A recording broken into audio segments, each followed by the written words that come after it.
Bicara tentang bangsa Yahudi, pasti akan berkaitan dengan itu adalah Bani Israel. Bani Israel ini memiliki kisah yang cukup terkenal dan sering disebutkan di dalam Al-Quran. Dan ternyata di dalam Al-Quran Allah Subhanahu wa Ta'ala telah berjanji 3 hal kepada kaum Yahudi. Dan 3 janji itu 2 telah terjadi dan 1 belum terjadi. Lalu apakah kira-kira janji Allah Subhanahu wa Ta'ala yang ketiga untuk kaum Yahudi? Dalam video kali ini, inilah kita akan mencoba membahas tentang 3 janji Allah kepada kaum Yahudi.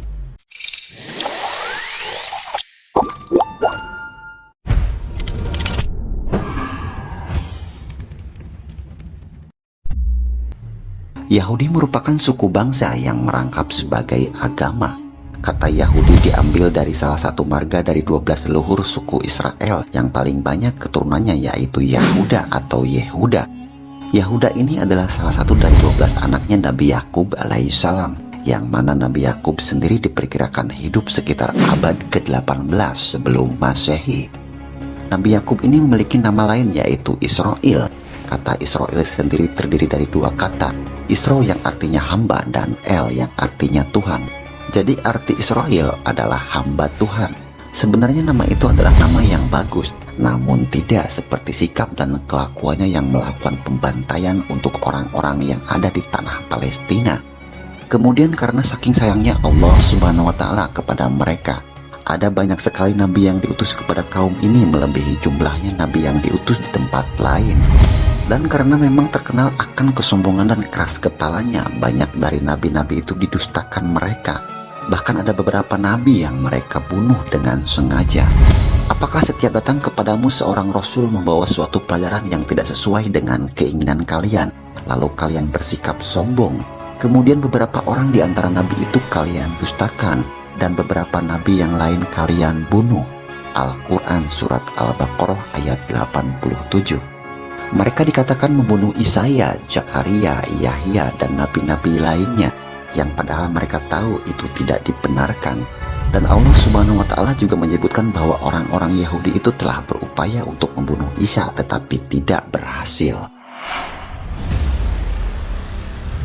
Bangsa Yahudi memang terkenal sebagai bangsa yang sering meremehkan bangsa lain. Mereka selalu menganggap bahwa bangsa mereka lah yang terbaik dan yang paling istimewa yang ada di bumi. Kelakuan bangsa Yahudi ini ternyata bukan sekedar kebetulan, sebab Al-Quran telah menjelaskan tindak tanduk bangsa Yahudi. Allah Subhanahu wa Ta'ala berfirman, dan telah kami tetapkan terhadap Bani Israel dalam kitab itu, sesungguhnya kamu Bani Israel akan membuat kerusakan di bumi ini 2 kali, dan pasti kamu akan menyombongkan diri dengan kesombongan yang besar. Maka apabila datang saat hukuman kejahatan yang pertama dari kejahatan itu, kami mendatangkan kepadamu hamba-hamba kami yang mempunyai kekuatan besar, lalu mereka mencarimu keluar masuk kampung ke seluruh negeri.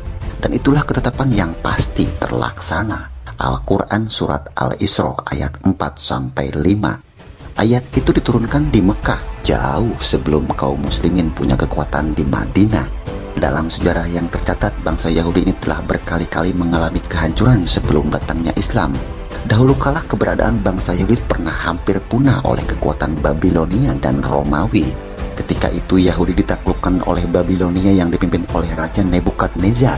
Itu terjadi sekitar abad ke-5 sebelum Masehi, sedangkan penaklukan bangsa Romawi kepada bangsa Yahudi terjadi antara 66 sampai dengan 130 Masehi.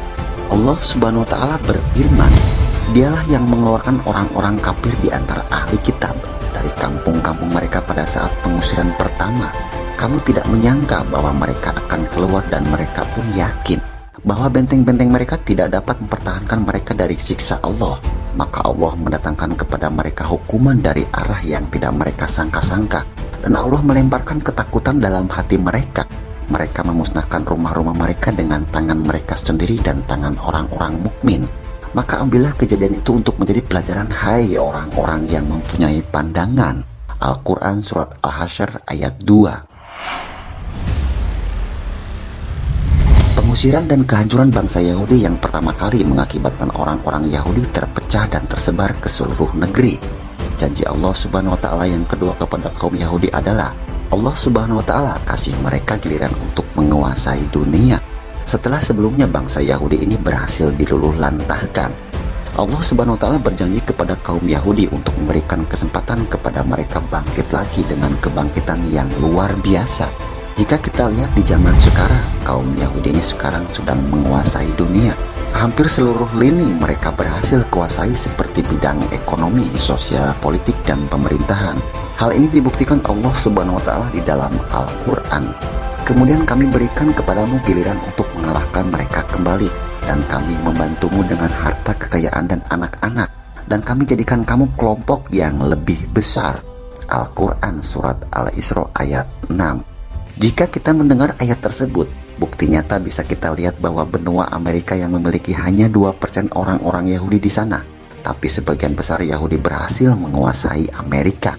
Dan tak hanya itu, saat ini teknologi-teknologi canggih yang ada di dunia sekarang sebagian besar diciptakan oleh orang Yahudi. Dan kini terbukti janji Allah Subhanahu wa taala yang kedua. Bangsa Yahudi berhasil membalas sakit hatinya dengan menduduki kembali negeri Syam atau Palestina. Bahkan bangsa Yahudi berhasil mengalahkan pengaruh kaum muslimin di wilayah tersebut. Lalu yang tadinya bangsa Yahudi ini mengungsi ke beberapa negara, kini mereka kembali berbondong-bondong pulang ke tanah Palestina. Kepulangan mereka ke negeri yang dijanjikan itu tak bisa dicegah dan dihalau oleh kaum muslimin. Kesombongan bangsa Yahudi makin meningkat manakala ekonomi dan militer mereka di-backing oleh bangsa Barat. Derita umat Islam di Palestina karena dijajah oleh bangsa Yahudi membuat sedih umat Islam di seluruh penjuru dunia. Kekejian yang dilakukan Yahudi Israel hanya akan mempercepat datangnya siksaan dan hukuman Allah Subhanahu wa taala. Hal ini sebagaimana yang telah dijanjikan Allah yang dijelaskan di dalam Al-Quran. Jika kamu berbuat baik, berarti kamu berbuat baik bagi dirimu sendiri. Jika kamu berbuat jahat, maka kejahatan itu bagi dirimu sendiri. Dan apabila datang saat hukuman bagi kejahatan yang kedua, kami datangkan orang-orang lain untuk menyuramkan muka-muka kamu dan mereka masuk ke dalam masjid.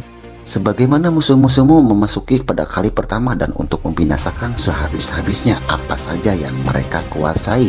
Al-Quran Surat Al-Isra ayat 7.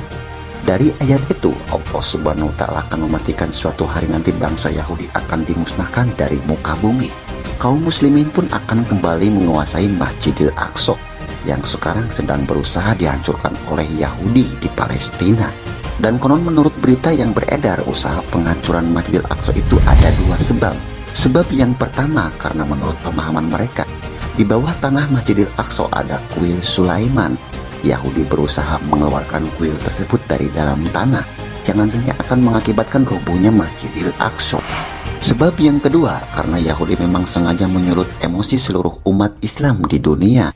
Di hari menjelang kiamat nanti kaum muslimin akan merebut kembali tanah Palestina dan Masjidil Aqsa, yang ketika itu kaum muslimin di seluruh dunia akan dipimpin oleh seorang keturunan Rasulullah SAW, yaitu Imam Al-Mahdi.